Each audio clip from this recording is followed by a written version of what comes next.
The UCP says it's managing a financial storm, while critics say it's a storm of their own making, while they're making life more expensive for you at home. So joining us for his insight is Tom Vernon, who has covered many Alberta budgets, now consultant with Crestview Strategy. So Tom, UCP predicting 3 years of deficit, something they said they would never do.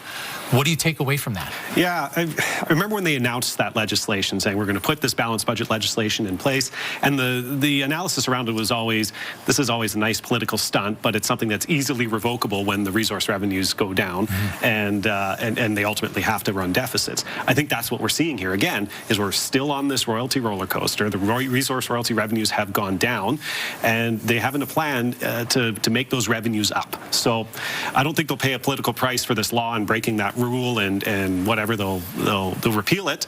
It's more, how do they manage the finances here this year and in the next couple of years going forward? Now, the finance minister sort of indicated on this, talking about Albertans need to decide on the structure here. Is it time to have a conversation about PST? I mean, we have this conversation every couple of years. Every time there's a big dip in resource revenue, we go, is it time to have that PST conversation? Is it time to talk about the tax structure here? I think back to when Jim Prentice was Premier, heading into that 2015 election, he spoke about Albertans need only look in the mirror and having that tax conversation, and it cost him politically. I think back to then Premier Jason Kenney and Finance Minister Travis Toews. They had spoken about, let's get a panel together, we can look at our tax structure, and then we'll speak about what the taxes look like after that, with everybody saying, well, is that going to be a PST conversation? And now we're right back to it. The political appetite for a PST is very shallow in this province. They know that introducing a PST is a political poison pill, but there's also that conversation around how many times can we go back to the well, and how many times can we keep having this conversation on, boy, how do we get off this resource royalty roller coaster? Will we have that conversation?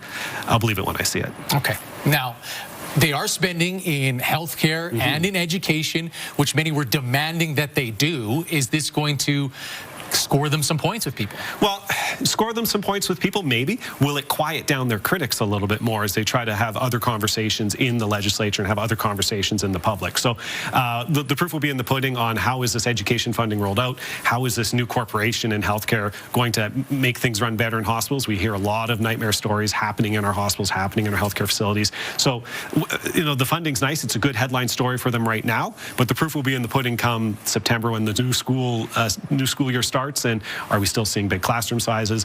When we get halfway through the year, are we seeing any improvements when it comes to surgical wait times? Proof will be in the pudding on that. Great headlines, great thing for them to point to. People aren't going to, you know, say, hey, that's a bad idea investing in social services, but let's see the results. Certainly a lot of headlines to come out of today, but then it all paves its way forward. Tom, thank you so much for your insight today.